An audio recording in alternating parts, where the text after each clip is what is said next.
WDET. I'm Robin Vincent.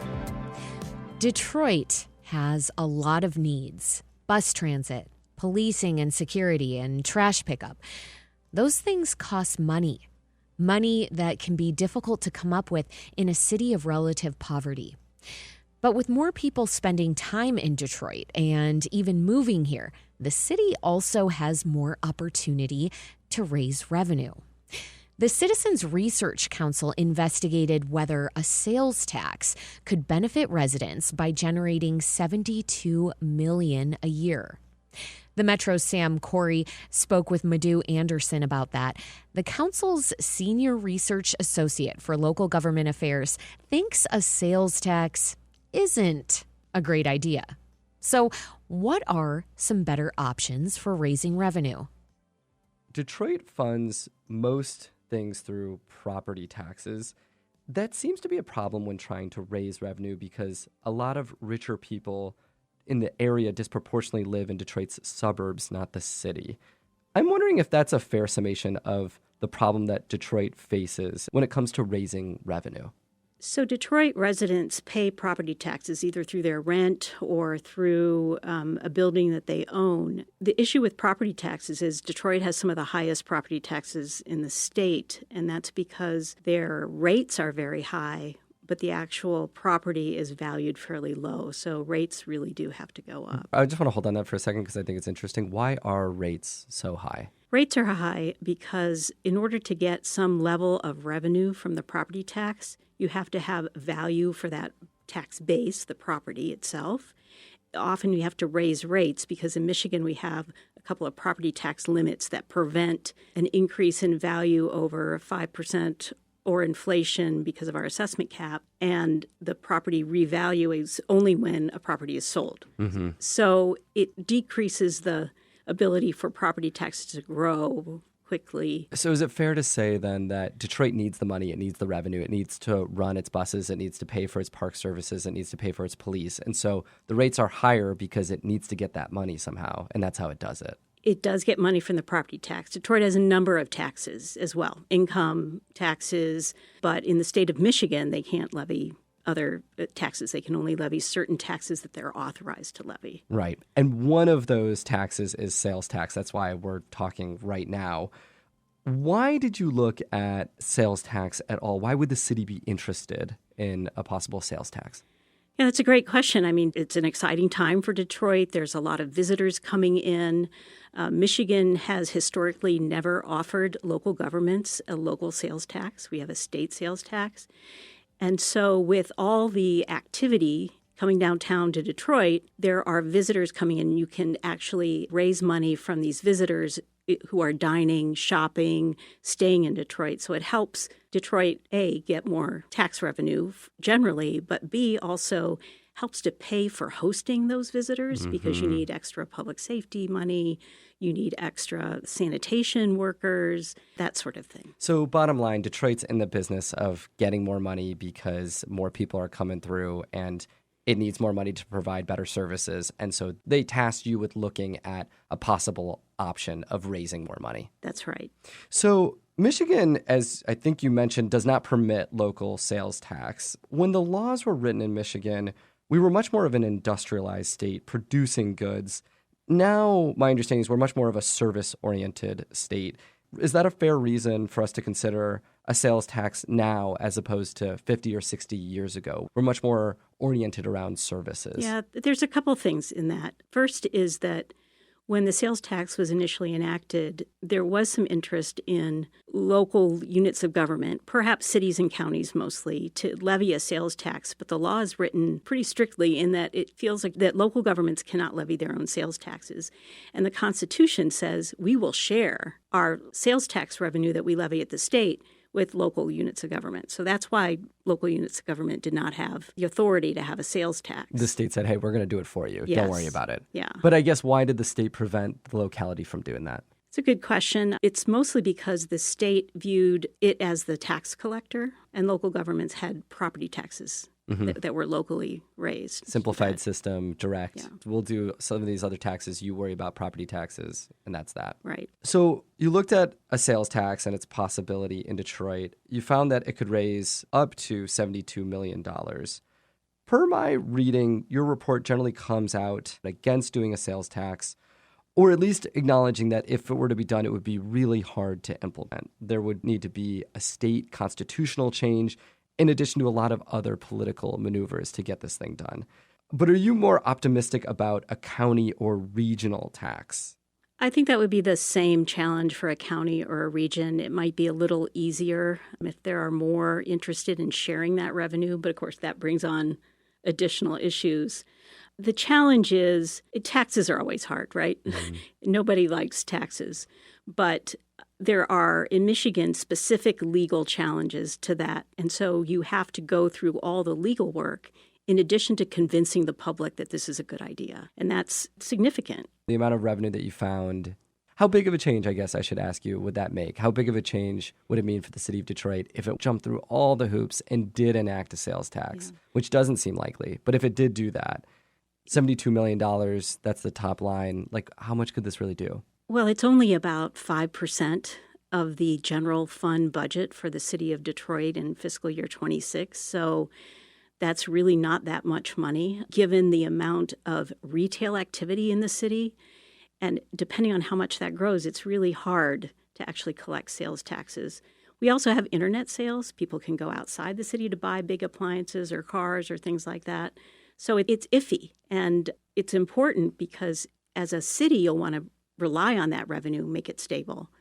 And as a community, you don't want to chase people away because you want that revenue in your own town for your own uses. And a sales tax has the possibility of doing that because businesses will look at doing business in the city of Detroit and go, there's a sales tax. Maybe I don't want to do that. Right. I might move across the street. Right.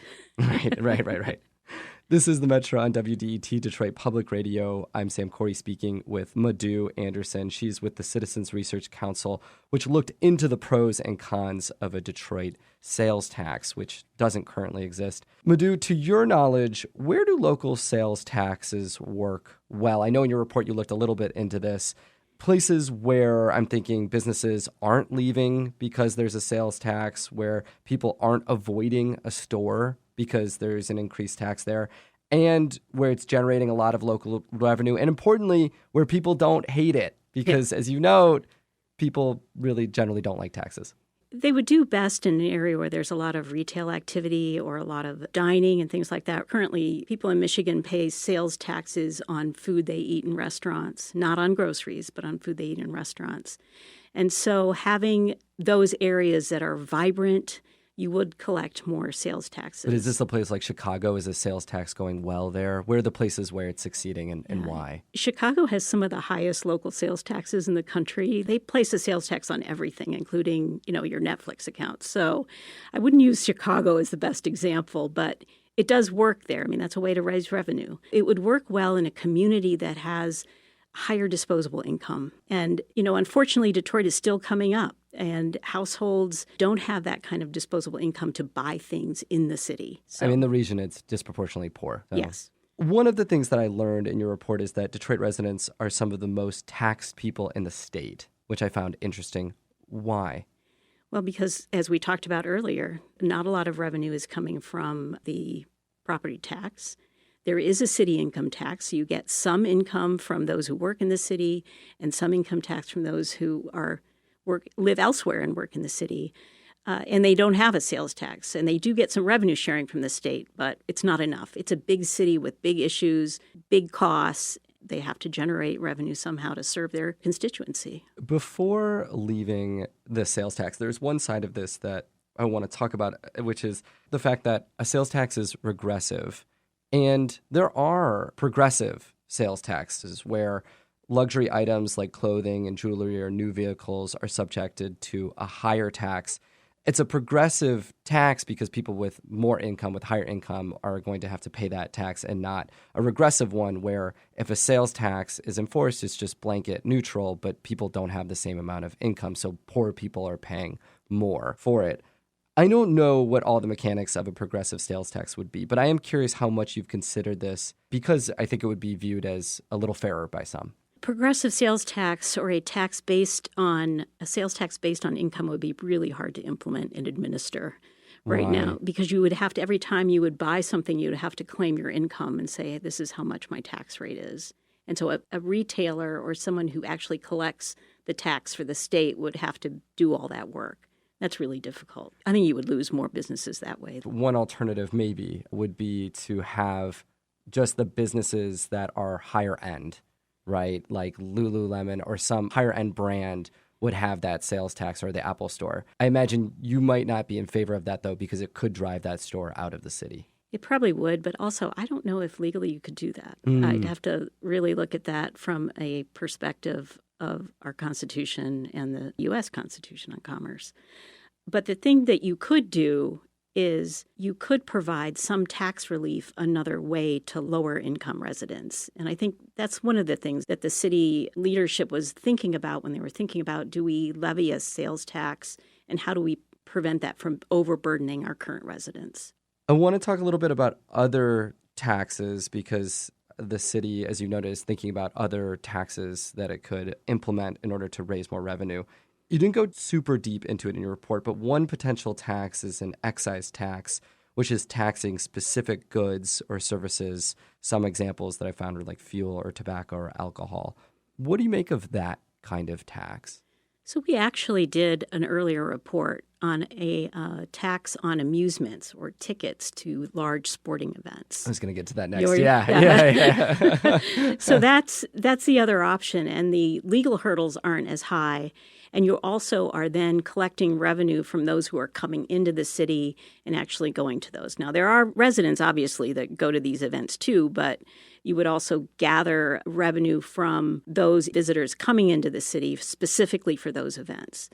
And that's considered a tax, but it's only on that activity. I know there are a lot of people in the city who are very excited about the entertainment tax or amusement tax that you're talking about. It seems like you believe that it would be a lot easier to implement than something like a sales tax. On the legal side, you wouldn't have to have a constitutional amendment. You would still need state legislative approval and local approval. You'd still need voter approval for that as well, but you wouldn't need a constitutional amendment. But I think you alluded to this, but would you have a carve-out so residents in the city of Detroit did not pay that tax? You could. You could possibly write it that way. Before letting you go, one other thing that was of interest to a lot of people here, I think half a year to a year ago, was a land value tax that was kind of kicked to the side for a time. But I'm wondering what you make of that as a possible way to raise revenue for the city of Detroit. That was a really interesting tax, and I am not an expert on it, but it did look at incentives that would work through the tax code to help improve development and encourage more building in Detroit. I mean, you have to develop tax policy with certain economic goals, and that's what I think it was trying to do. Aside from the sales tax, we talked a little bit about the land value tax, the entertainment tax. Are there other taxes that you're looking at, you think the city of Detroit should be looking at to potentially raise revenue? I think that the sales tax or an excise tax like an amusement tax are probably the easiest ones to go after. But I would say we're perhaps ready for overall tax reform. Like you mentioned earlier, our economy has changed. That would be a good thing. Perhaps you could combine that with bringing more money into the major cities across the state. You could do this for other cities as well. I would also say that our cities are just struggling in the future. So looking at overall reform of how we finance our cities and local governments would be a high goal. There's not enough money coming into our cities. Like, you're concerned about the amount of revenue that Yes. they're raising. For the amount of services that they're expected to provide. Because costs are going up, people need things, infrastructure's deteriorating, so we do have to take care of our towns and cities and residents. Madhu Anderson of the Citizens Research Council. She spoke with the Metro's Sam Corey.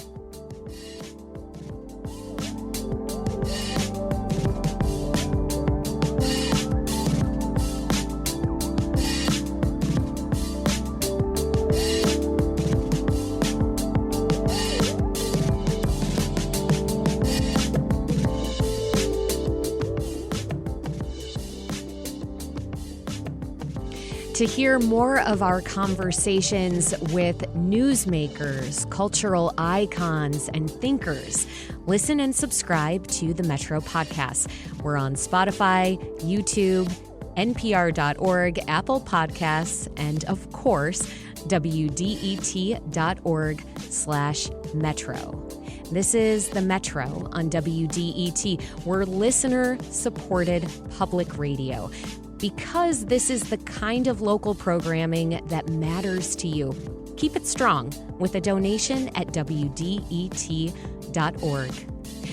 Coming up, some lesser-known history on Indigenous life in Michigan and what that past can teach us about our present. This is WDET-FM, Detroit Public Radio, your connection to news, music, and conversation. And this is the Metro. We'll be right back after the news from NPR and WDET.